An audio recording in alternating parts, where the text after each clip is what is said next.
Terima kasih Anda masih bersama kami. Bagi Anda yang baru saja bergabung, kami hadirkan kembali 3 berita utama hari ini. Menteri Sosial Tri Risma hari ini tiba-tiba bersujud di depan guru sekolah luar biasa saat mengunjungi Balai Wiataguna, Kota Bandung. Sudah sebulan, minyak goreng bersubsidi minyak kita langka di pasar tradisional wilayah Kota Cimahi. Seorang remaja di Kabupaten Sumedang meninggal dunia setelah dianiaya remaja lainnya menggunakan kunci letter T.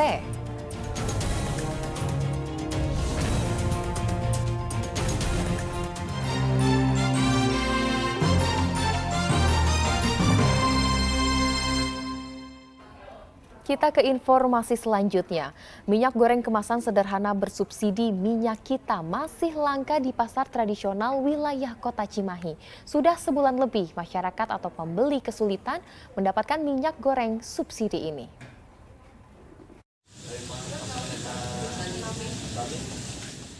Minyak goreng kemasan sederhana bersubsidi minyak kita masih jadi barang langka dan sulit ditemui di hampir seluruh pasar tradisional di Kota Cimahi. Seperti di Pasar Atas Baru, PAB, hampir seluruh jongko atau kios pedagang memiliki ketersediaan minyak kita dengan stok terbatas. Kondisi ini terjadi sejak awal tahun. Sebagian pembeli pun beralih ke minyak goreng curah ataupun minyak goreng kemasan premium yang harganya di atas minyak kita. Kalaupun ada, minyak kita dijual di atas harga eceran tertinggi Rp14.000 per liter. Untuk kemasan 2 liter, minyak kita rata-rata dijual seharga Rp30.000. Minyak kita agak susah sih nyarinya sekarang. Harganya naik, terus kayak di toko-tokonya jarang ada, jadinya rada sulit. Terakhir teh harganya berapa teh? 30. 30.000. Mahal sih bagi pembeli mah, apalagi saya itu bikin gorengan tiap hari gitu, jadi harus pakai minyak tiap hari. Itu kan harganya juga udah tidak sesuai HET begitu ya? Iya, ini kan 14.000, kalau sekarang kan jadi 15.000 seliternya. Kelangkaan tersebut diakui oleh para pedagang. Selain sulit mendapatkannya, pedagang pun mendapatkannya dari distributor atau agen dengan harga melebihi harga eceran tertinggi yang ditetapkan pemerintah Rp14.000 per liter. Mereka pun terpaksa menjual ke konsumen dengan harga Rp15.000 sampai Rp17.000 per liter. Untuk daerah kita di sini juga mengalami kelangkaan, kadang untuk kita pesan sendiri aja sampai 2-3 minggu itu nggak datang kadang.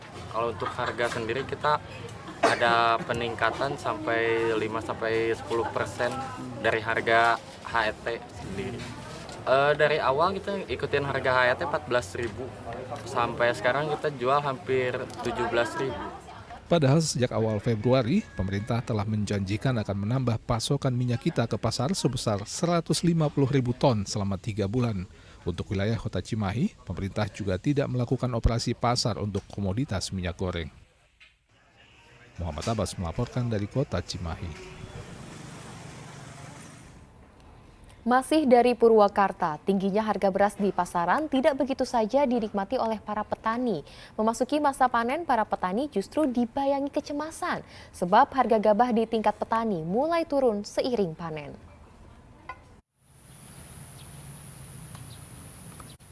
Panen padi mulai dilakukan di sejumlah wilayah di Purwakarta, diantaranya di Desa Citalang dan Tegal Munjul, Kecamatan Purwakarta, serta di wilayah Kecamatan Pasawahan.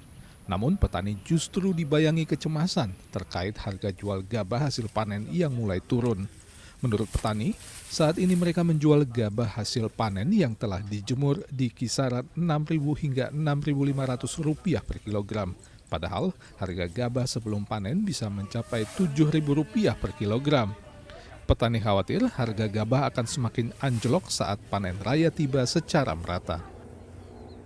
Kalau sebelumnya 700, sekarang turun karena panen. Udah mulai panen ya? Iya. Bu, dengan harga segitu nutup nggak Bu dengan untuk biaya? Ya, alhamdulillah nutup. Masih nutup gitu. Bu, ya? Masih ada lah gitu. Tapi ada kekhawatiran nggak Bu nanti harga makin turun gitu para petani sendiri? Kalau panennya merata turun sampai harga berapa tuh? 55 lah gitu. 550. Iya. Petani sendiri harga yang diinginkan berapa sih Bu untuk ini? Ya 700 lah, bahkan lebih kalau untuk petani gitu. Karena biaya apa tuh operasionalnya makin naik.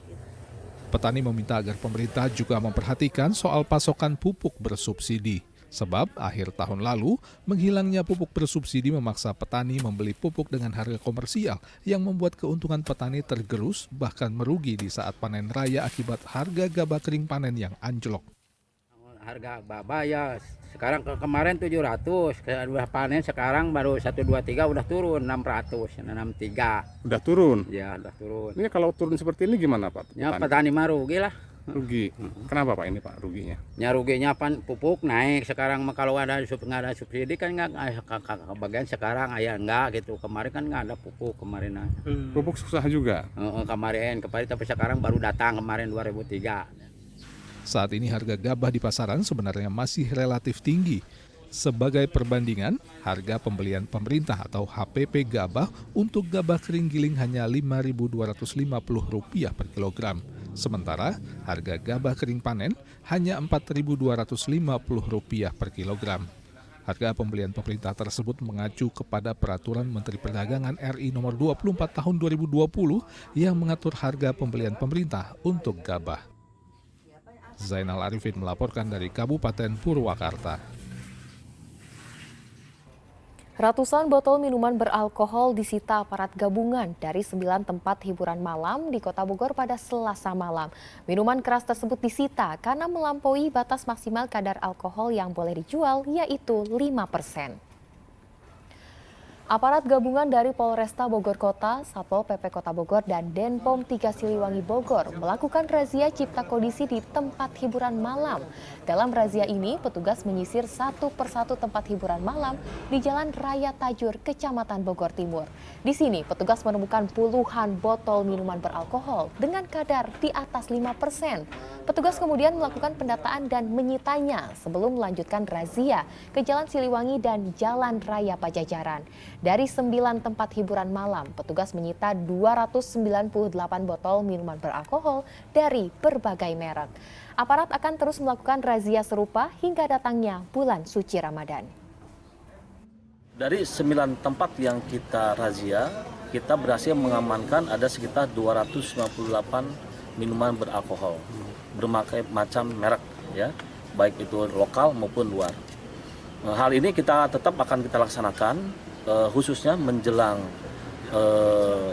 menyambut bulan suci Ramadan, sehingga kita berharap bahwa situasi kondisi di wilayah Bogor Kota khususnya tetap kondusif sehingga memberikan kenyamanan khususnya bagi warga masyarakat Bogor yang akan melaksanakan ibadah Ramadan tidak terganggu dengan adanya peredaran miras. 2 orang tersangka korupsi pembangunan perluasan Rumah Sakit Jiwa Marzuki Mahdi Kota Bogor senilai 1,6 miliar rupiah ditangkap petugas Satuan Reskrim Polresta Bogor Kota. Salah satunya adalah aparatur sipil negara atau ASN yang mengatur tender proyek pemenangan lelang. MHB dan ASR tersangka korupsi pembangunan dan perluasan Rumah Sakit Jiwa Marzuki Mahdi di Kota Bogor diringkus petugas Satreskrim Polresta Bogor Kota. Seharusnya dalam kasus ini ada 4 orang tersangka, namun 2 orang tersangka lainnya berinisial SKN dan CSW meninggal dunia dalam proses penyidikan. Dari hasil pemeriksaan, MHB yang juga seorang aparatur sipil negara diduga mengatur strategi untuk memenangkan salah satu kontraktor dalam proses lelang pembangunan dan perluasan Rumah Sakit Jiwa Marzuki Mahdi dengan anggaran 6,7 miliar rupiah pada tahun 2017. Sementara tersangka ASR menyediakan perusahaan dan mengalihkan pekerjaan kepada pihak ketiga. Atas usahanya itu, ASR mendapatkan komisi 120 juta rupiah. 2 tersangka lainnya bertugas membuat dokumen palsu sebagai syarat kelengkapan tender. Aksi ini terbongkar usai dilakukan audit oleh BPK yang menyebutkan ada 13% kualitas bangunan tidak sesuai dengan kontrak. Akibatnya, negara dirugikan 1,6 miliar rupiah. Bahwa saudara CSW ya yang sudah meninggal dunia ya dalam penyelidikan ya itu memerintahkan, yaitu jabatannya sebagai PPK, ya, memerintahkan saudara MHB selaku ketua Pokja pemilihan, ya, untuk memenangkan PT DCC, ya. Nah, antara CSW dengan MHB ini adalah ASN, ya, PNS, ya. Nah, saudara SKN, ya, ini menyediakan dokumen fiktif, dokumen palsu, sehingga seolah-olah dokumen tersebut benar, sehingga PT DCC menjadi legal dan memenuhi syarat sebagai pemenang, ya. Nah, kemudian pelanggaran dari DCC ini adalah seharusnya dia mengerjakan seluruh pekerjaan tersebut, namun faktanya dikerjakan secara full oleh pihak lain, ya. Dan saudara DCC sendiri, yaitu direktur utamanya, menerima sejumlah uang, ya, 75 juta rupiah dari fee, ya, pinjam dana tersebut, ya. Saudara ASR, ya, direktur utama PT DCC ini, ya, pada saat yang bersamaan juga seorang napi dari Tipikor atas kasus lain, ya, di Jakarta. Para tersangka diancam dengan pidana penjara paling sedikit 4 tahun atau paling lama 20 tahun penjara atau denda 1 miliar rupiah. Iwan Kurniawan melaporkan dari Kota Bogor. Assalamualaikum warahmatullahi wabarakatuh. Korik Cilik Indonesia hadir lagi nih di Ajwa TV. Ya betul. Yuk teman-teman yang usianya 14 tahun ikut lomba membaca Al-Quran Korik Cilik Indonesia. Kirimkan video mengaji teman-teman ya ke email korikcilik2023@gmail.com. Kita tunggu video mengaji teman-teman sampai tanggal 28 Februari 2023 ya. Wassalamualaikum warahmatullahi wabarakatuh.